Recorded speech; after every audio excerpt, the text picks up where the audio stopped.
Hi everyone, and welcome to Hauntora. If you're new here, make sure you hit that subscribe button. This is the place where we explore the darkest, most deeply unsettling true horror stories the internet has to offer.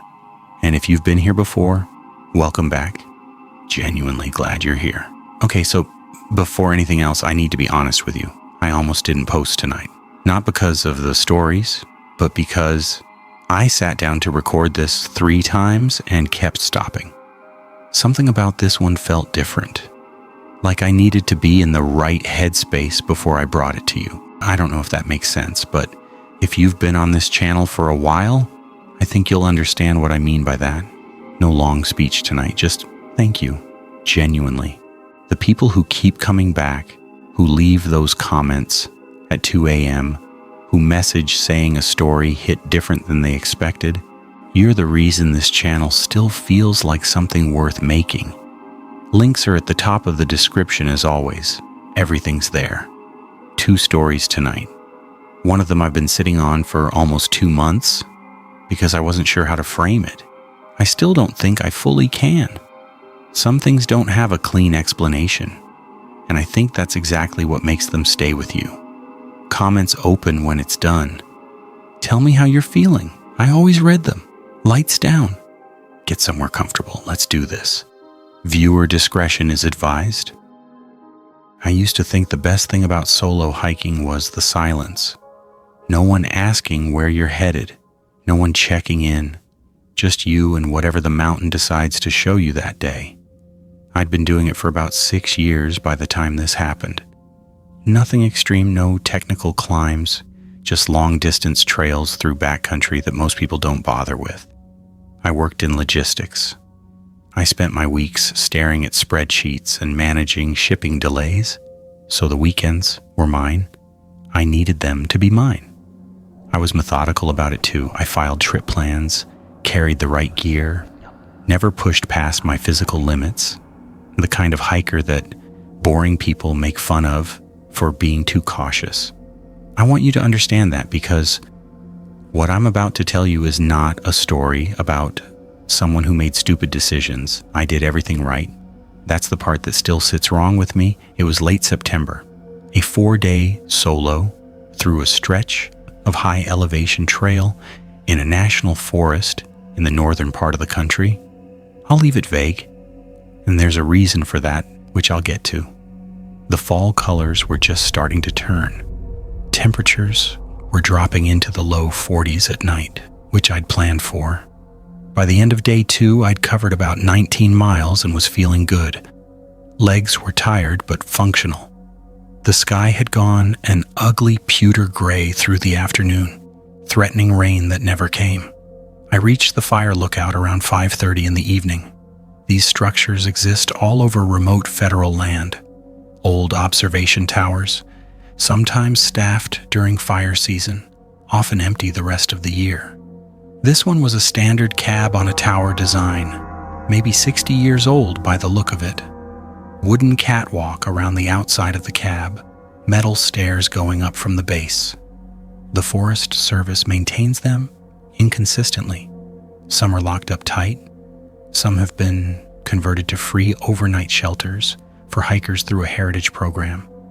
You reserve them online, you use them, you leave them as you found them. I had a reservation for this one. I'd booked it 3 weeks out. The base of the tower had a standard metal sign mounted to one of the support legs. Trail distance, elevation, fire danger rating. Normal. I remember looking up at the cab from ground level and feeling the specific kind of quiet satisfaction that comes from knowing you've earned something. Hot food, a dry shelter, a view in the morning. I started up the stairs. The first thing I noticed was the door. Not locked, which was expected, but the handle was warm. Not warm like it had been sitting in sun. The sky had been overcast all day. Warm like something inside had been generating heat recently. I registered it, decided the metal had probably retained warmth from the previous day's sun, and pushed it open. Inside was a single room, maybe 14 by 14, wraparound windows on all 4 walls, the glass older and slightly warped. a fold-down bunk against the far wall, a small propane stove, a wooden table, 2 chairs. Normal. All of it normal. I put my pack down and started going through my routine. Boots off, dry socks on, get the stove going, eat something before the temperature dropped further. It was while I was eating that I noticed the smell. Very faint. Something chemical underneath the old wood and metal smell of the room. I thought about rodent poison at first. Forest Service sometimes baits these structures during off-season. Then I thought maybe cleaning supplies, though nothing looked recently cleaned. I filed it away and kept eating. After dinner, I walked to the catwalk. The view was exactly what I'd come for. Miles of spruce and fir below, the trail disappearing into the trees like a seam. A long ridge to the west going orange and purple as the light died. I stood out there for maybe 20 minutes. When I came back inside, I locked the door behind me and set up my sleeping bag on the bunk. I was almost asleep when I heard the sound. Underneath me, not outside, underneath the floorboards, a slow, deliberate scraping, like something being dragged across a surface. It lasted maybe 4 seconds and stopped. I lay still, breathing through my nose. Porcupines get under structures, raccoons.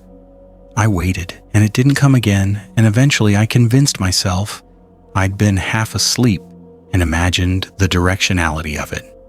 Morning came gray and cold. I was making coffee when I noticed the interior wall to my left. I'd been facing the windows all of the previous evening, and in the low yellow light of my headlamp at night, I hadn't looked at this wall closely.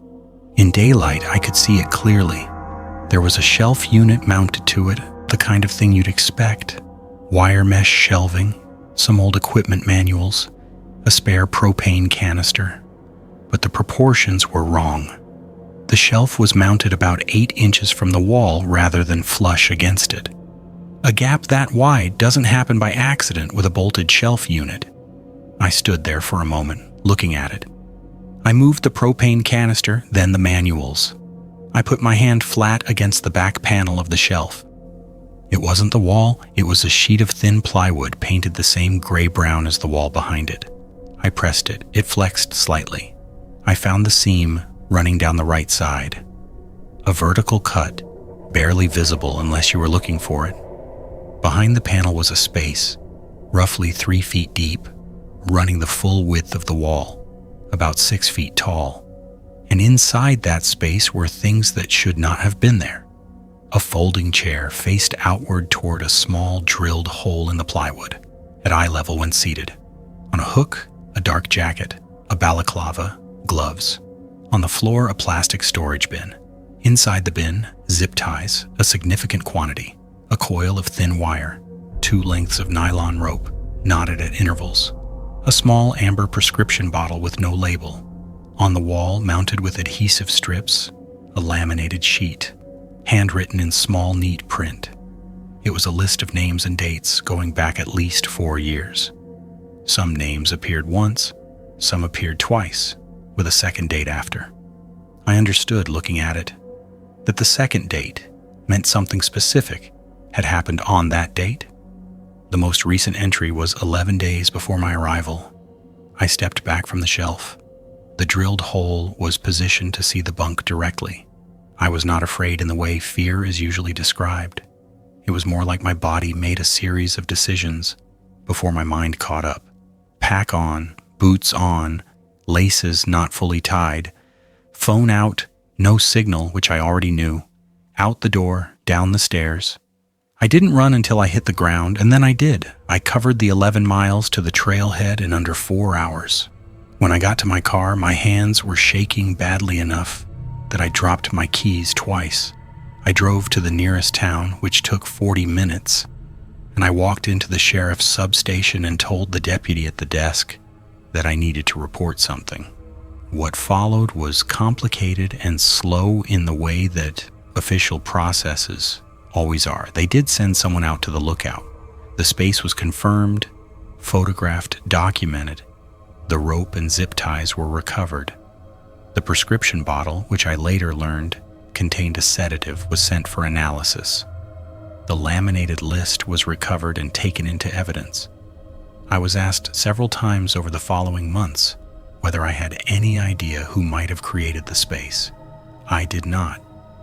The investigation is ongoing as far as I know. I was told that several of the names on the list were cross-referenced with missing persons cases in adjacent counties and states. I was told that this information would be made available to me when appropriate. That was over a year ago, and I have not heard anything since. I still go hiking. I want to be clear about that. I filed the experience somewhere in my mind where it can be examined but not dwelled on, and I kept going. You have to keep going. But I do sleep differently now in those shelters, and the thing that gets me, the quiet thing that I return to when I can't sleep, is that the chair was angled perfectly toward the bunk. Whoever built that space had used it before I arrived. Whoever built it had been comfortable. They had sat in that chair in the dark, watching through a hole the size of a quarter, and they had been patient enough to wait. That's the part that tells me everything I need to know about what they were. I was never the guy people invited to things. That's not self-pity. It's just accurate. I was a junior studying environmental science, quiet, methodical, the kind of person who triple checks trail maps before a hike and packs 2 extra water bottles just in case.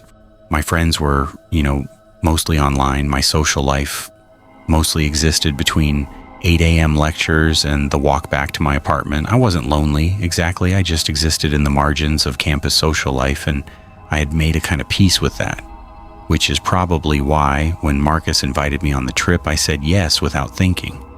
Marcus was one of those people who moved through the world with a frictionless ease I had never understood. Good-looking, effortlessly liked, the kind of guy who remembered everyone's name and made you feel just briefly like you were interesting. We were in the same Tuesday ecology seminar. We'd talked a few times about coursework mostly, but I wouldn't have called us friends. When he stopped me outside the science building on a Thursday afternoon and said he was organizing a small hiking trip that weekend, that there were a few spots left, that I seemed like someone who actually knew what he was doing in the woods, I felt the particular embarrassing warmth of being noticed. I told him I was in before he finished the sentence. The plan was simple. 6 or 7 people, a trail about 2 hours out of town, an overnight camp, back Sunday afternoon. Marcus sent me a location pin that evening, told me to meet at the trailhead Saturday morning at 8. I looked the area up on satellite maps that night out of habit. Dense mixed forest, a ridgeline, a stream shown as a thin blue thread cutting through the elevation lines. Nothing unusual. I packed my gear carefully, charged my phone, told my roommate where I was going. Basic safety habits. The kind of thing I always did. Saturday morning, I drove out alone. The others were carpooling from campus, Marcus had said, but I lived off campus and it was easier to just meet there. I got to the trailhead a few minutes before 8 and parked on the gravel pull-off at the side of the road.